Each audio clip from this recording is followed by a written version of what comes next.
was lucky enough to get early access to Anno 117 Pax Romana, and honestly, it's one of the coolest city builders I've played in a long time. Huge thanks to Ubisoft for sponsoring this video. It comes out in late 2025, and you can wishlist it now. The link's in the description. Be a Roman governor?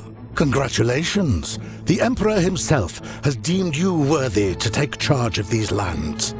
Once struck by disaster, they're now ready for new leadership. Your leadership. Your story begins here, on a humble island with azure shores. Latium. Whether you dream of a bustling trade empire or a conquest-driven dominion, success is never guaranteed. No two cities will ever be the same, as every choice you make shapes your city in your image. Govern well, and the Emperor will sing your praises. Govern poorly, and, well, the consequences won't be pleasant. Every decision you make will shape your legacy. So how does one become a good governor?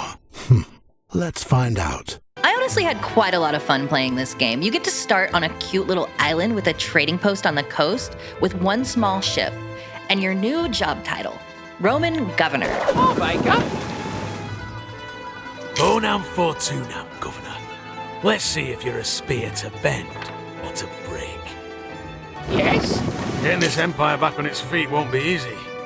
The Legion has a saying: if your attack is going well, you're walking into an ambush. The first thing you have to build is the governor's villa. My advisor suggests placing it away from the coast to keep it safe from raiders.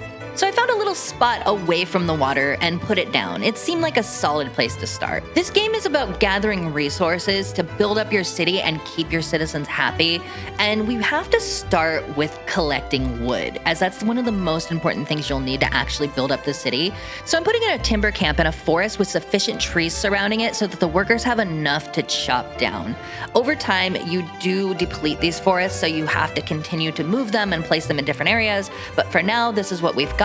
You'll also need a sawmill to process the timber into wood that you can actually use to construct buildings. The sawmill should be situated between trading post and woodcutter. And you'll need to put a warehouse within range of any resource gathering items so that you actually have somewhere to store it. Like a lot of city builders, everything needs to be connected by roads, and they need to be laid out efficiently so people have a quick path to get to different places. But it all has to be connected up to your main harbor and trading post, as that's where goods are going to come in and out of the city into other islands. In order to have citizens move in and generate tax revenue and work your resource extraction, you'll have to put down various types of housing.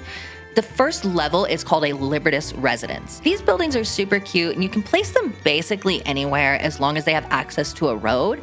And as you place them, more and more people will move into your city, and that helps to increase your tax revenue, as we don't want to run out of money. Now, the Libertas residents require food and clothing, and so we have to actually place buildings to generate that. For food, these residents need porridge and sardines. So I placed a sardine fishery on the coast, and then to create porridge, you require two buildings. First of all, you do want the porridge manufacturer somewhere near the city, and then the porridge uses oats, which can be created through an oat farm. First, with the oat farm, you actually place the building itself, and then you'll draw out the tiles for the farm fields, but you have to use all the available land you can, so place it kind of in an empty area where you've got a lot of space to work with. For clothing, the main thing that Libertas residents need are tunics, which you use by setting up a hemp farm and a spinner to turn the hemp into something wearable.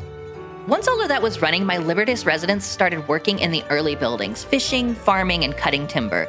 They keep things moving. Once I had all of those essentials up and running, like houses, food production buildings, warehouses, I started playing around with some decorations. There's a bunch of little items that you can use to fill empty spaces, like trees, bushes, columns, and statues.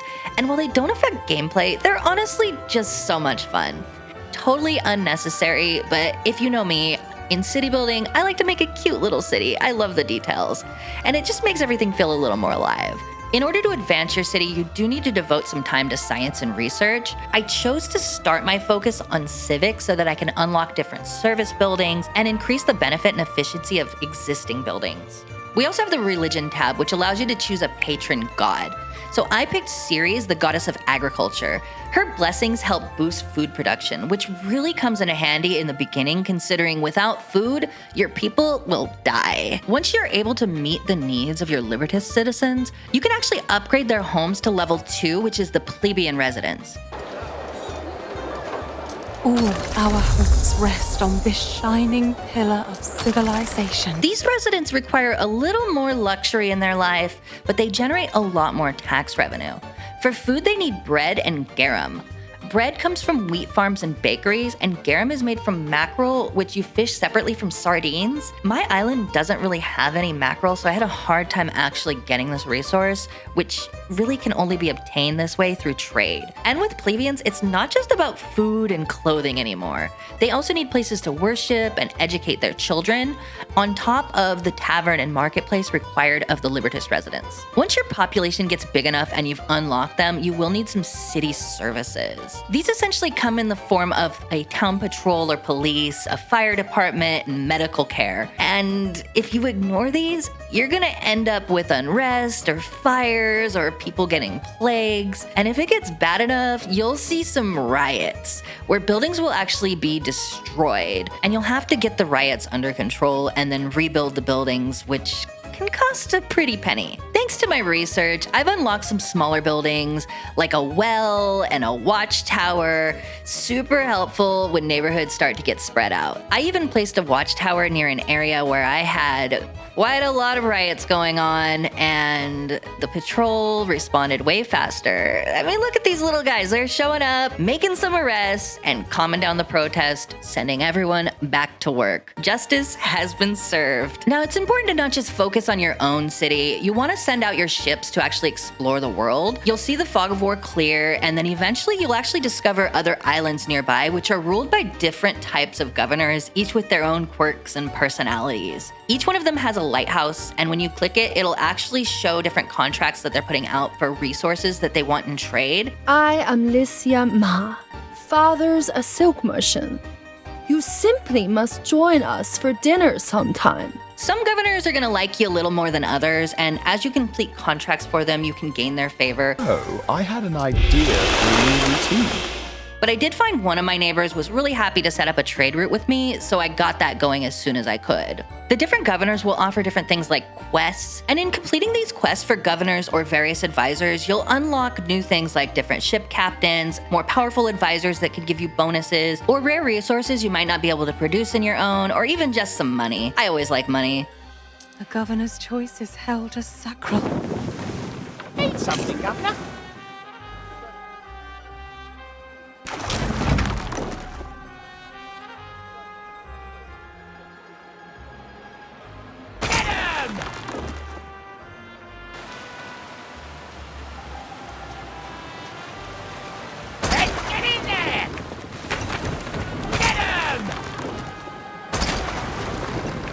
Discretion, Governor.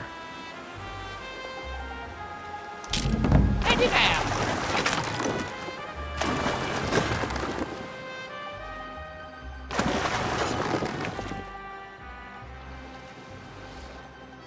Levi's.